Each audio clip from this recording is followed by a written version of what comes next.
The cabin lighting cast a warm golden tone as passengers entered the first-class section of the flight, traveling from Los Angeles to Washington, D.C. Business travelers straightened their ties, flight attendants welcomed guests with courteous smiles, and the low sound of the engines created an atmosphere of calm, comfort, and exclusivity. At the window seat in row 1A, a man in his mid-40s lifted a leather briefcase into the overhead compartment. His tailored suit, polished wristwatch, and confident expression made it clear he considered himself perfectly suited for first class, and expected others to see it the same way. He sat down, focused on his phone, fully absorbed in his own presence. Shortly afterward, an elderly black woman walked down the aisle with composed confidence. She wore a well-fitted navy blue suit, accented by a pearl brooch pinned neatly to her jacket. Her posture was calm, her expression steady. Her name was Maxine Waters, though to most passengers she appeared to be just another traveler.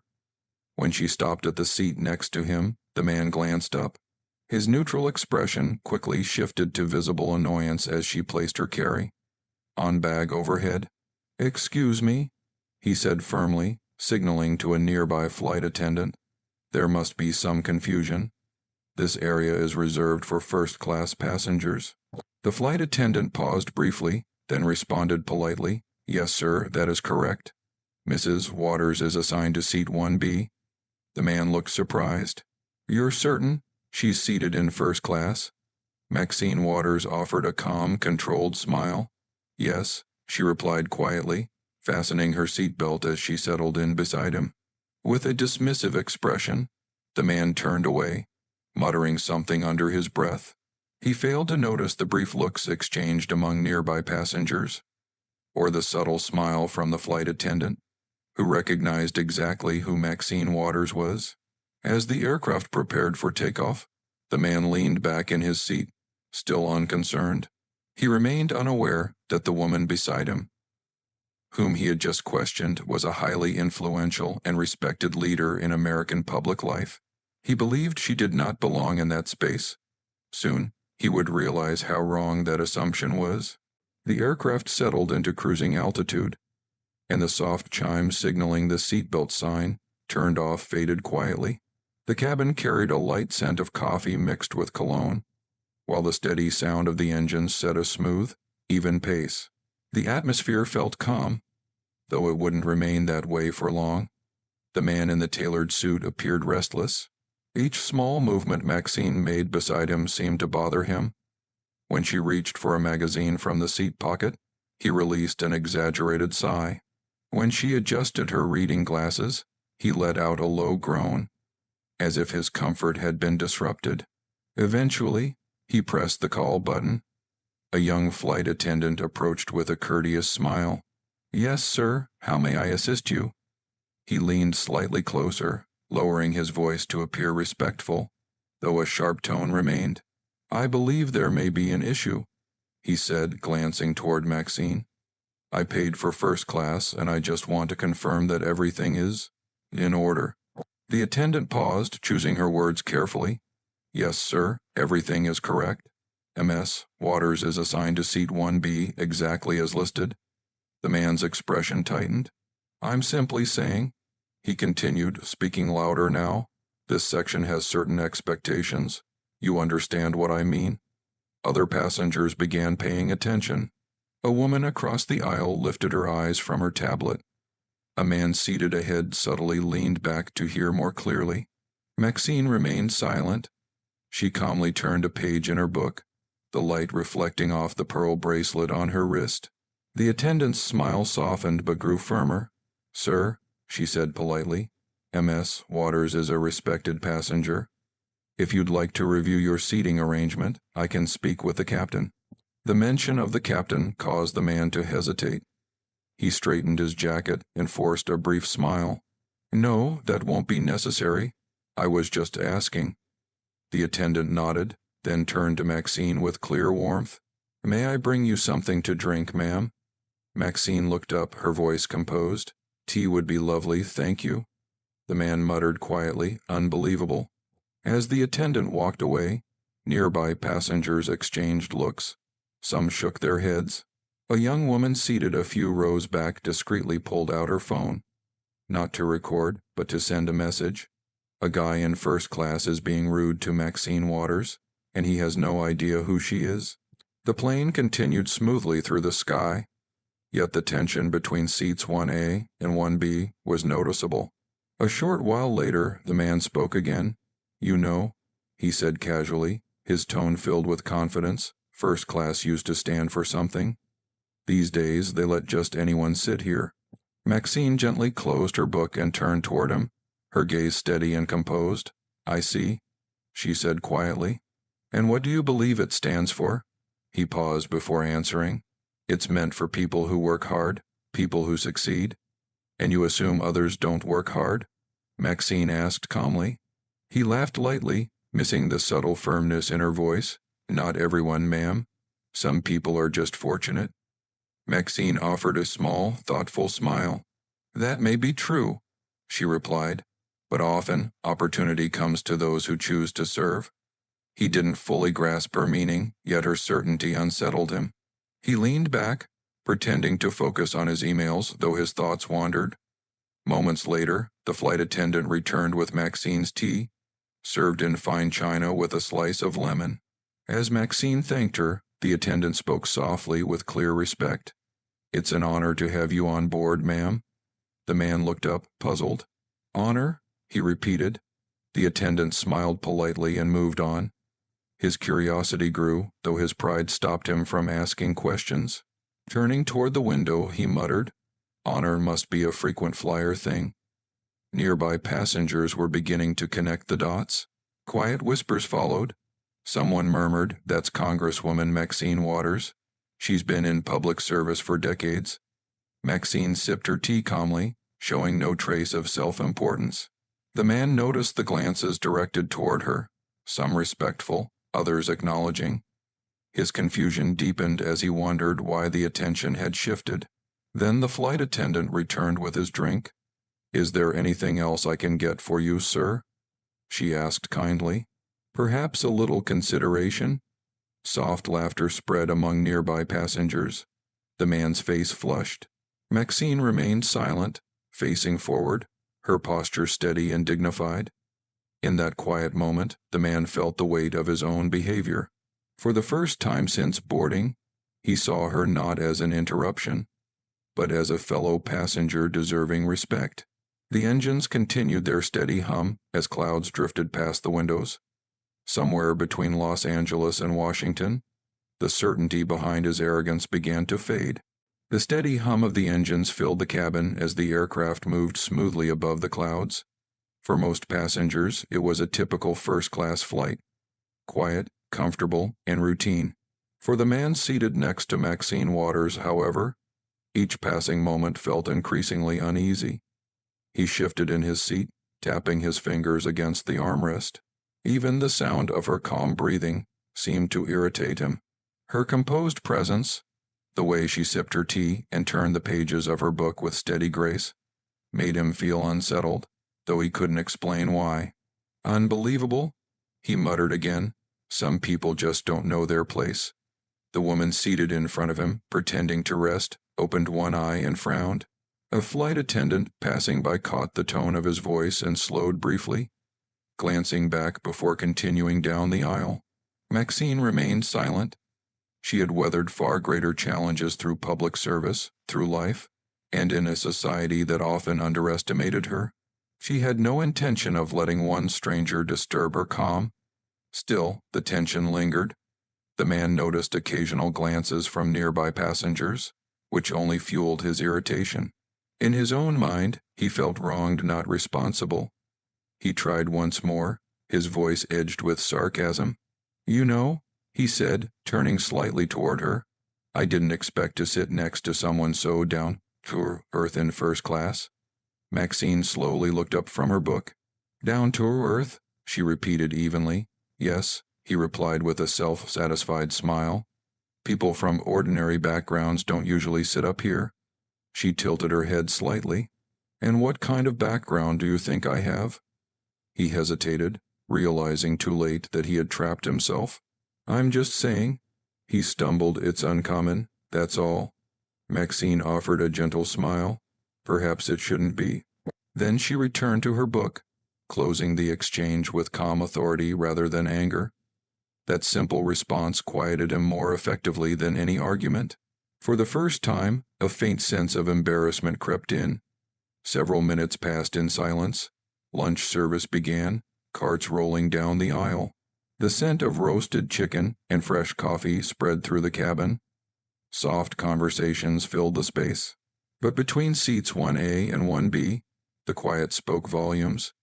The man opened his laptop, pretending to focus on work. His hands trembled slightly on the keyboard. He couldn't stop thinking about her composure. How unaffected she seemed. It bothered him, yet stirred an unfamiliar respect. When the attendant returned, she smiled warmly at Maxine. "Would you care for another cup of tea, Congresswoman?" she asked. The man froze. His fingers stopped mid-keystroke. He turned sharply. "Congresswoman," he repeated quietly, but Maxine did not respond. The attendant continued, smiling. "It's always a pleasure to have you with us, ma'am. I hope your trip to Washington goes smoothly." "Thank you," Maxine replied kindly. "That's very thoughtful of you." The attendant moved on, leaving the man sitting in stunned silence. "Congresswoman?" He glanced at Maxine again, the pearl brooch, the neatly organized papers in her bag, the respectful looks from nearby passengers. Suddenly, everything made sense. He hadn't insulted just a fellow traveler, he had disrespected a seasoned public leader. The realization struck hard. Sensing the change, Maxine spoke softly without looking up. "Is something the matter, sir?" He swallowed. "You're involved in government?" She smiled faintly. "Yes, I am." He nodded slowly, clearly uncomfortable. I didn't know." "I understand," she replied calmly. "Most people don't until they choose to learn." Her voice held no bitterness. It was composed, firm, and quietly instructive. Nearby passengers whispered among themselves. One man leaned toward his wife and murmured, "That's Maxine Waters, a congresswoman from California. She's spent decades fighting for equality." The man's face flushed. He stared down at his hands, wishing he could disappear. Maxine showed no anger. She didn't boast or raise her voice. She simply returned to her book, as though his words had never affected her. And that restraint weighed on him more than any confrontation. A few rose back. A young woman discreetly lifted her phone, not to shame anyone, but to capture a moment defined by dignity under pressure. As the man sat quietly, the lesson settled in. He realized how quickly he had judged someone based on assumptions, and how visible his mistake had become. Finally, he whispered, "I'm sorry." Maxine looked up, her expression gentle but thoughtful. "You don't owe me an apology," she said softly. "Just remember to think before judging others." Her words lingered firm, yet restorative. He nodded, unable to meet her eyes. "Yes, ma'am." She smiled lightly. "Good. Now let's enjoy the rest of the flight." He leaned back, silent at last. Outside, clouds passed peacefully by open, endless, forgiving. Inside the cabin, the lesson had already taken hold. The flight had been in the air for just over an hour. The man seated beside Maxine remained restless, scrolling endlessly on his phone, releasing heavy sighs, and casting irritated sideways glances. Although he acted as if he were ignoring her, his behavior suggested otherwise. Each time she reached for her water, he shifted in his seat. When she spoke politely to a flight attendant, his lips tightened, as if he wanted to interject. He failed to notice that his conduct was quietly drawing attention from other first-class passengers. One of the flight attendants, Emily, had worked in the cabin for nearly 8 years. She took pride in recognizing public figures and VIP guests. As she approached Maxine's seat again to offer refills, recognition crossed her face. "Mrs. Waters," Emily said gently, lowering her voice with respect. "Would you like some tea? We do have your preferred jasmine blend available today." The man turned sharply, confusion written across his face.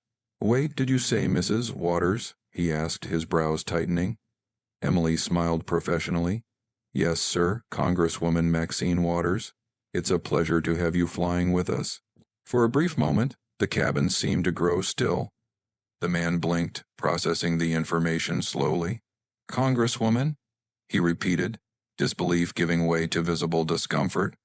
He turned toward her, studying her expression as though seeing her clearly for the first time. Maxine met his gaze calmly. Yes, she replied with the same steady authority she had shown all along. Maxine Waters, I serve in the United States House of Representatives. His mouth parted, but no response followed.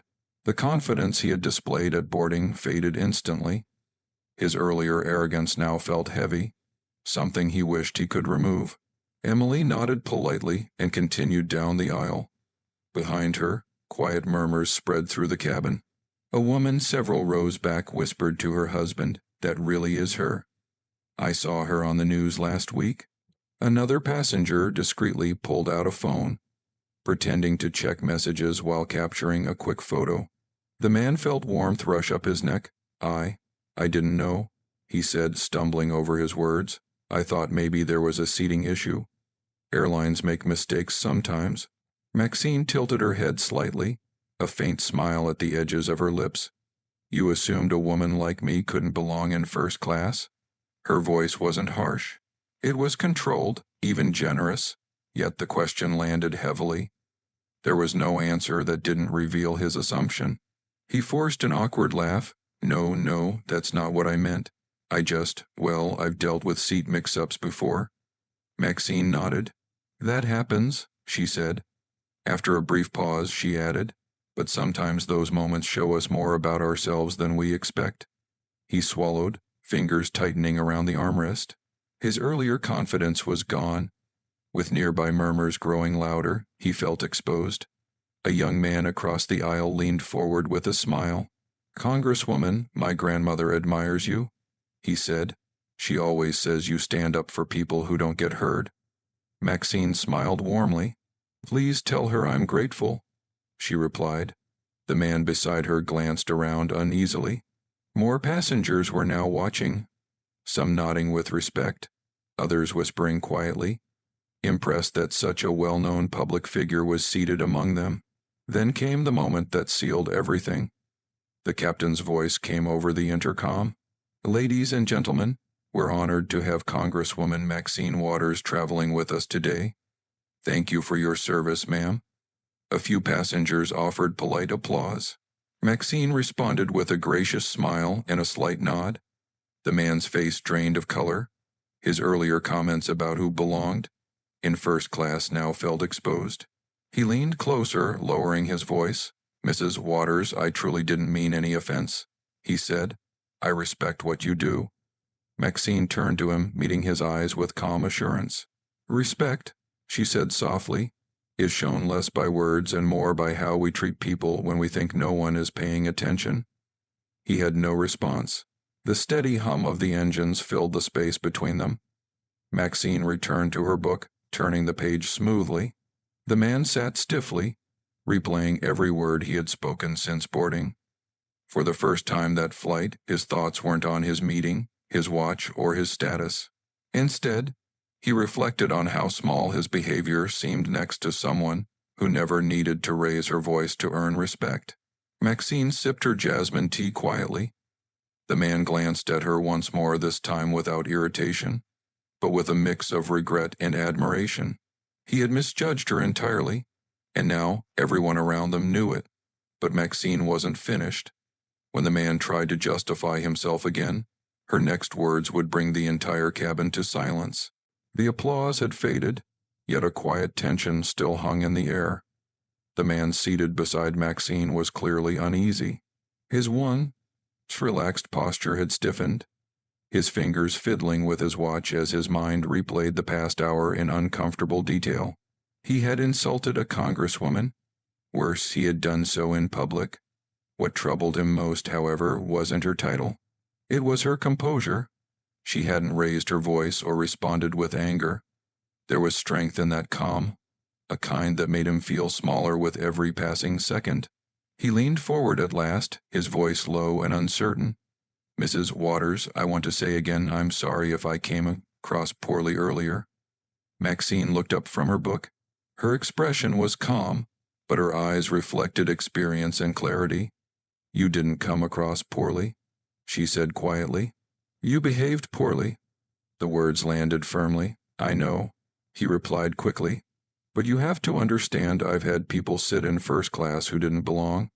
They sneak forward sometimes. I thought maybe. Maxine raised her hand slightly, stopping him.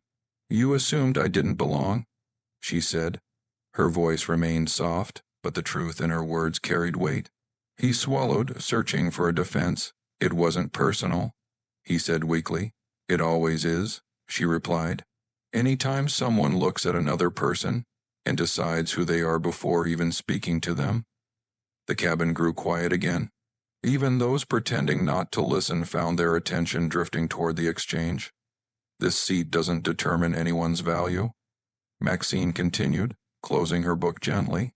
Neither money, clothing, nor appearance does, but how we treat others. That shows who we truly are. He lowered his eyes, ashamed. When I was young, Maxine said, her tone softening, I was told I wouldn't amount to much. That girls like me should stay quiet and know their place. I didn't accept that. I believed that if I worked hard, spoke honestly, and treated people with respect, I could go far. And I did. Her words carried quiet authority, firm without needing force. He nodded slowly. You're right, he said. I judged you before knowing you. I'm embarrassed. Embarrassment can teach, Maxine said gently, if you allow it to. He nodded again. I deserved that. She leaned back and looked out the window at the endless blue sky. This isn't the first time someone has questioned where I belong, she added. It's happened in meetings, debates, even in government spaces, but I remind myself, if I stand in my truth, that's enough. You've dealt with this often, he said quietly. She met his gaze again. Everyone faces it in some way because of appearance, background, or identity. What matters is whether we choose to make the world better or worse through our behavior. He absorbed her words in silence. Nearby passengers exchanged glances of admiration. A woman whispered to her husband, She's remarkable. The man beside Maxine exhaled slowly. Thank you, he said, for not humiliating me. That wouldn't have helped, Maxine replied. Sometimes silence teaches more than confrontation. He let out a small, genuine laugh. I won't forget that. As the plane began its descent, the captain announced their approach to Washington, D.C. Sunlight spilled through the cabin, bathing it in warm gold. He hesitated. May I ask, how do you stay calm when people treat you unfairly? Maxine turned to him, her gaze steady. Because anger may change a moment, she said, but grace changes people. Her words lingered. When the plane landed, the man stood and reached for her bag. Please, he said sincerely. She accepted with a smile. That's how change begins, she said, one respectful action at a time. As they exited, passengers nodded and softly applauded. The man followed quietly behind her, humbled and reflective. But the story didn't end there. The plane arrived smoothly at Washington Dulles Airport. Passengers clapped lightly, but there was a shared awareness of what had occurred in first class. Maxine stood to collect her coat. The man quickly offered assistance. Please, he said quietly. Thank you. She replied graciously. Around them, travelers exchanged looks of recognition. Some whispered her name. As they entered the jet bridge, a few passengers from economy, aware of what had happened, watched curiously. Phones appeared, discreetly raised. A young woman approached Maxine. Mrs. Waters, she said, you handled that with such dignity. Maxine smiled gently. The strongest lessons are often quiet ones. Behind her, the man overheard murmured reactions. By baggage claim, his phone buzzed constantly. A clip of the incident had already spread online. Man questions Maxine Waters' right to first class. Her response goes viral. Comments flooded in. Grace under pressure. True leadership. Respect is earned. News outlets picked it up. Hashtags trended nationwide. The man sat down, overwhelmed. Nearby, Maxine greeted airport staff who thanked her for her service. He approached once more. I'm sorry, he said softly. Not just to you, but to everyone I've judged. Do you mean judging before knowing? She asked. He nodded. Yes, then learning is the first step, she said. What you do next matters most. I'll start by teaching my son respect, he said. She smiled. That's meaningful. Later, the story dominated headlines. Commentators praised her restraint. One journalist wrote, "True strength doesn't shout, it stands firm." The man later posted a public apology, acknowledging his mistake. Maxine, asked about it in an interview, replied calmly, "Growth matters more than apologies." In the end, what began as prejudice became a lesson, shared worldwide, reminding millions that class isn't about wealth or status, but character. In the days that followed, the video continued circulating. News outlets called it the first class lesson that stopped the internet. Parents shared it with children. Teachers used it in classrooms. She didn't argue. One comment read, "She changed a mindset." Celebrities echoed the praise. The man later appeared on television, admitting his mistake. "I learned that respect isn't about where you sit. It's how you treat others." Maxine responded simply, "Growth deserves encouragement." Community groups launched discussions inspired by the moment. Airlines issued statements on inclusion. Through it all, Maxine remained humble. "I didn't plan to teach anything," she said at an event. "I just stayed true to myself. When dignity meets disrespect, everyone learns." That night, as she looked out over the lights of Washington, D.C., she smiled quietly, thinking not of headlines, but of how one moment reminded the world that grace still has power. If you believe respect should never depend on status, appearance, or wealth, type GRACE in the comments and subscribe for more stories like this.